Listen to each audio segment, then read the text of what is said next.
They say it takes all kinds to make a world, but Ted and Carol had begun to take a jaundiced view of this old chestnut.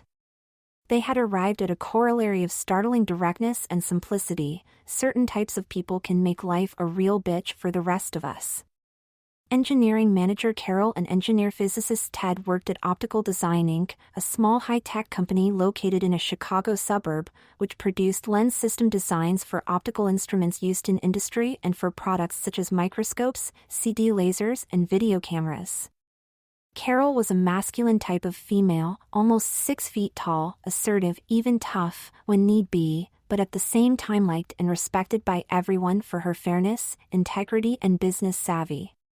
Ted, on the other hand, was not exactly the most masculine of men, as some of the less civilized males in the company were known to point out on occasion.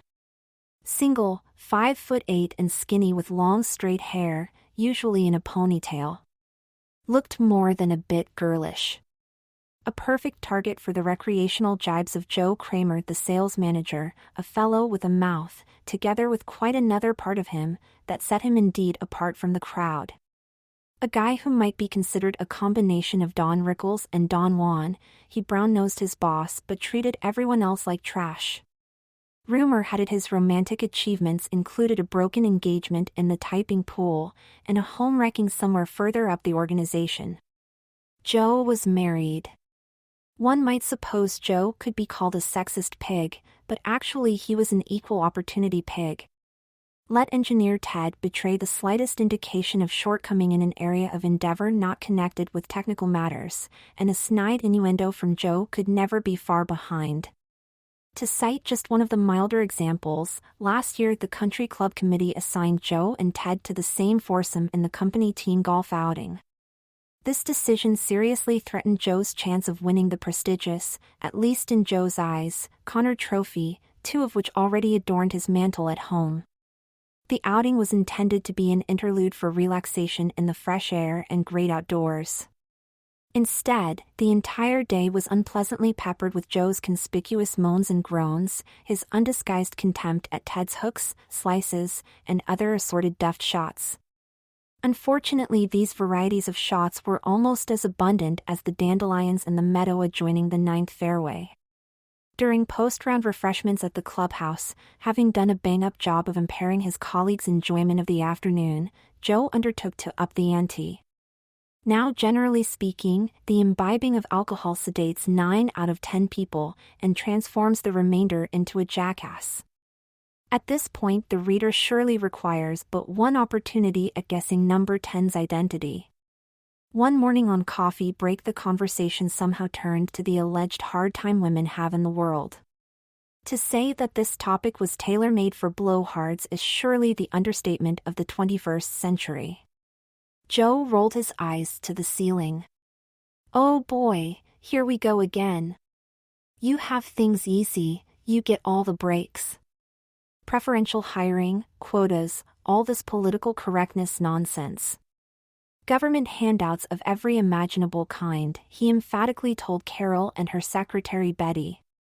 Come on, Joe, interjected Carol, you know full well those things don't even make a level playing field for us. On the average, we still only make 2/3 of what you guys make. That's because half you gals quit to have kids. As long as that happens, how can anybody take you seriously?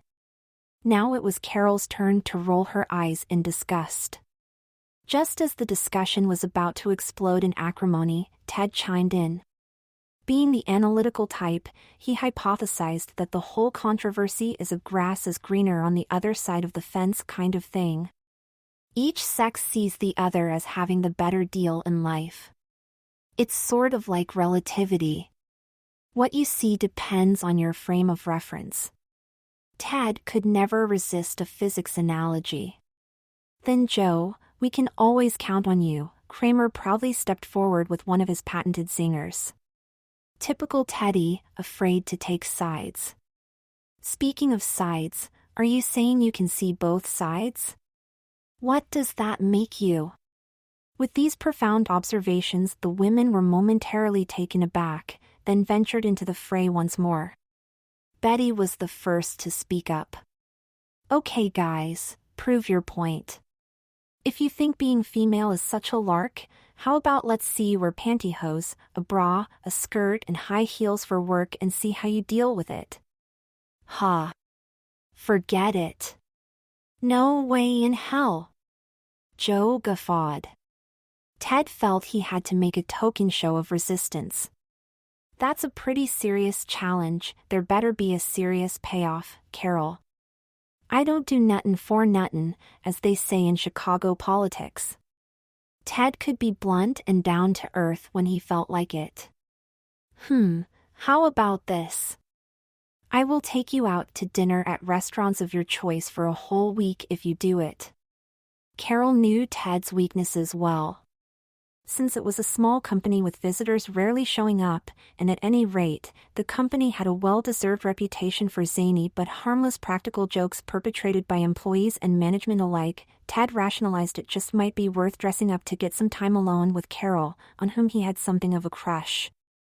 But he realized he had to play it coy for the time being. I'll think about it, said Ted, as the break ended and the women left for their offices. That's right. You think about it, sissy. They wouldn't get me to do that in a million years. Joe blustered when he thought the women were out of earshot. But Carol's hearing was better than Joe suspected. You know, Joe, Carol called out, all guys have a feminine side, even you. A real sissy is the one that's afraid to show that side, and puts on a phony, macho front. That fits you to a T. Time for some quick damage control, thought Joe. No need to get huffy, Carol. I'm not the one that looks like a pansy. And to see my feminine side, ha. Are you kidding? You'd need one of those 100x oil immersion microscope objectives in our catalog. Maybe even an electron scope. Hardy harda har har har. Joe's Fred Flintstone impressions were especially annoying. At this evidence of refractory obtuseness and a brain density approaching that of a neutron star, the women sighed heavily, threw up their hands and went back to work. For years a chess-playing tradition had prevailed in the company lunchroom, at midday and occasionally after work hours. The games were generally of the quick variety where each player gets a total of 5 minutes to make all his moves. Although top management frowned on it, considerable sums of money were known to change hands according to game results. Joe fancied himself a good player, as good at chess as he was at golf. After all, he regularly beat all his neighborhood friends, and had the lunchroom bunch pretty well intimidated. He noticed Ted was the only engineer who avoided playing chess, in spite of being the intellectual type. What's the matter, ego too delicate, can't stand losing, Theodore? Ted just shrugged with the vague suggestion that he was too busy, and headed back to the design lab. Carol and the others watched this bully's behavior with increasing irritation. She was about to tell Joe off big time when a big bright halogen light bulb switched on in her head. Ted, can I talk to you for a minute in my office? Since Carol was his boss, he said sure, what's up? Is it about Joe? Sure, he's a horse's patoot, but since I don't work for him or with him, it's no big deal. But I have to admit he is irksome at times. You know I wince every time that happens, Ted, even if it doesn't bother you. I suppose the VP would have canned him by now, if only for sexual harassment. He's such a great salesman they keep him on staff. But something has got to be done about Joe. He's destroying morale in this company, and he's simply got to be cut down to size. And you are going to be instrumental in doing precisely that. Ted's eyebrows went up into his hairline. How? Getting itching powder into his trousers or shirt might be a bit tricky, Carol. I've got it. How about getting the goods on his current love affair? Nothing like a few choice microcam pictures spread around the web. No, Ted, nothing so melodramatic as that. Have to admit it's tempting, but we don't want to risk any legal counterattacks. What I want you to do is accept his chess challenge, answered Carol with a chuckle. You want me to? Ted seemed nervous at the prospect. "I've thought the whole thing through. Nothing to fear, just leave it to me. Here's the plan." Joe was overjoyed at Ted's acceptance, relishing the prospect of once again making the world safe from machismo at the expense of wussies like Ted. He happened to meet his fellow salesman Charlie in the hall outside his office. "Well, I finally got Ted roped into a match this afternoon. Should be fun and profitable, maybe lucrative, if I know my teddy boy." Charlie seemed about to say something, but instead just gave him a thumbs up, a funny look and a funny laugh as he walked past. "Ha ha ha." Joe imitated the laugh. "Yeah, right, that sums up the situation pretty good. If you've got the time, stop by and watch me clean him out. See you there, Charlie." After work, the two antagonists sat down in the lunchroom at a chessboard and drew an unusually large group of kibitzers around them, as if their co-workers sensed an event of momentous significance was about to transpire. "Fantastic," Joe thought to himself. "The whole company showed up to watch me march this here sissy boy out to the woodshed and whoop her ass." "Say, big guy," said Carol, who just happened to be strolling by, "why not make it interesting? You two ought to make it $1 a game." What perfect timing, thought Joe. Even Carol's doing my work for me. All right by me. I don't know about Theodore here. Ted just nodded his head morosely and moved a pawn 2 squares forward. Ted tipped over his king in resignation. Joe had won the first game in 30 moves.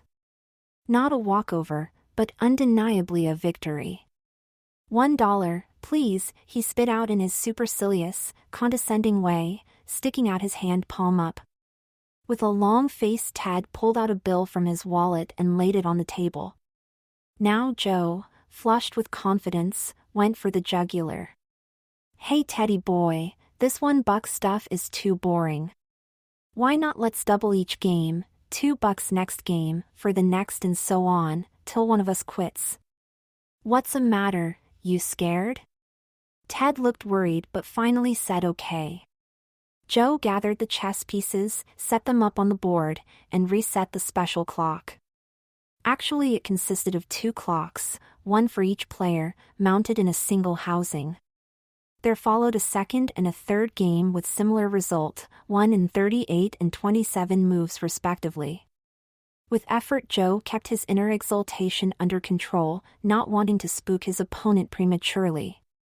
Things were on a roll, and he was the steamroller.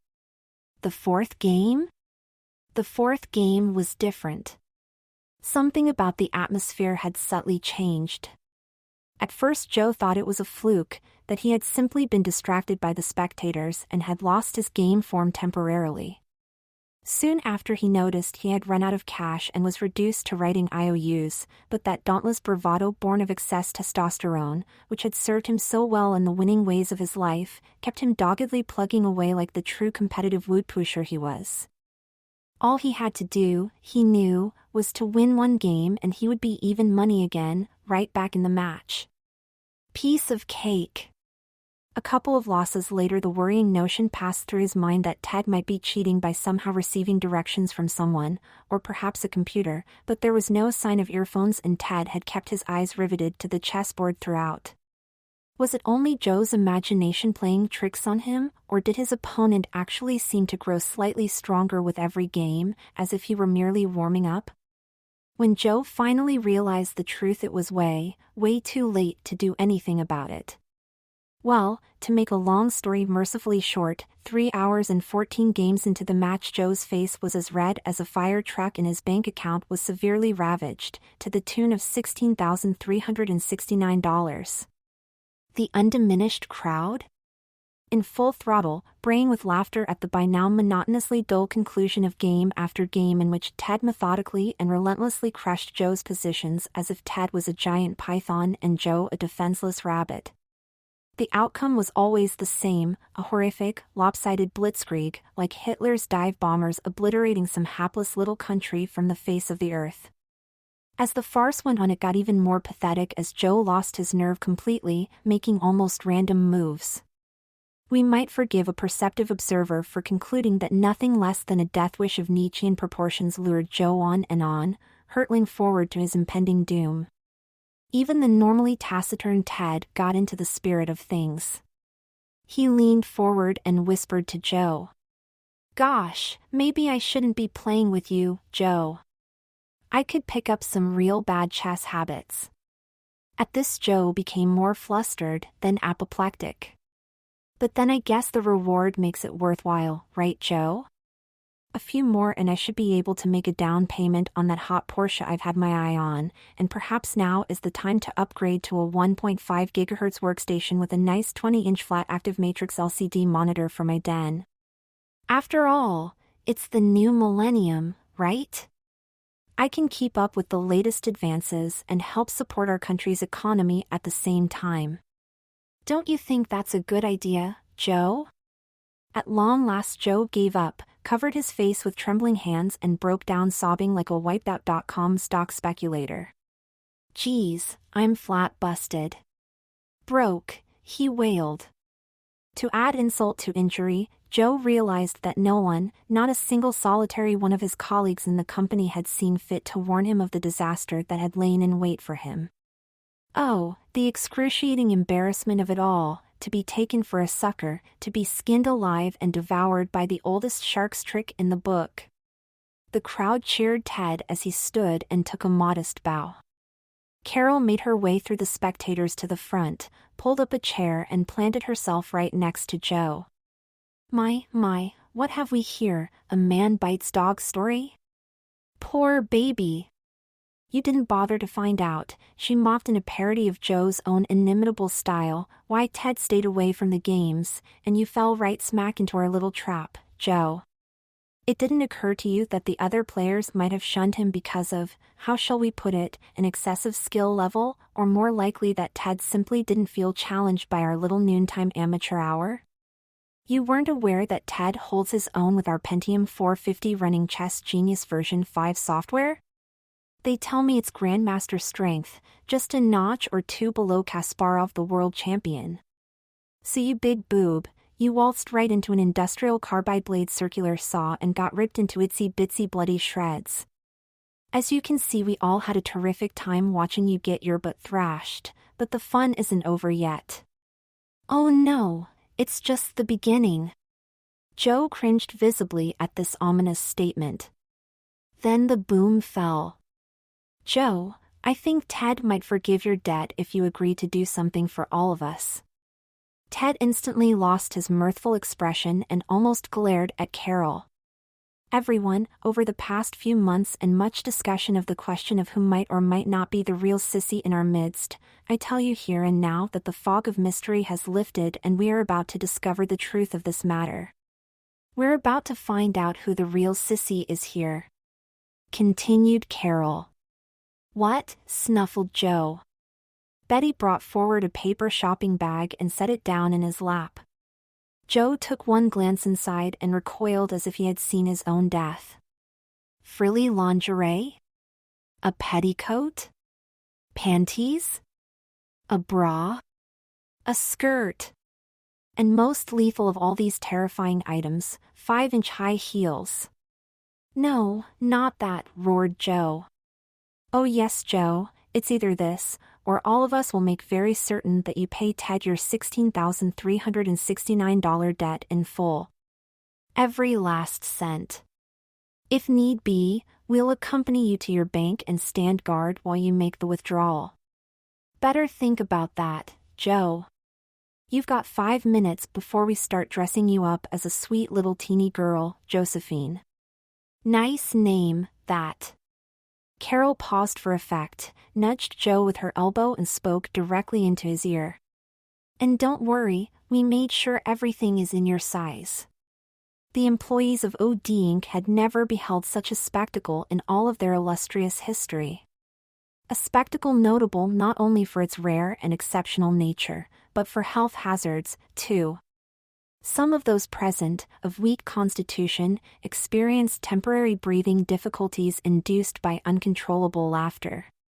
A few had near seizures from the concentrated comic potentiality that pervaded the room, not to mention one contusion from rolling off one's chair and hitting the head on the floor. It bordered on one of those 911 situations of the sort that give CEOs and controllers nightmares about higher insurance premiums. And what of poor Josephine?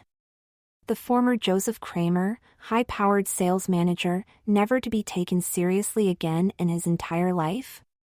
Poor Josephine spent the first agonizing moments of her new life trying to appear nonchalant. She laughed along with the crowd, desperately figuring it would mollify and placate the screaming, clamoring multitude. She quickly realized it was useless. The good-natured group, now morphed by primordial pack instinct into a mean-spirited mob, wise to her tactic. It only caused them to laugh at her that much harder. As if humiliation heaped upon humiliation were not enough, her moistening eyes caught the baleful cyclopean gaze of a vidcam with its tiny glowing red light, staring at her out of the gloom at the rear of the room, with none other than Joe's trusted friend Charlie at the controls, grinning like the Cheshire Cat.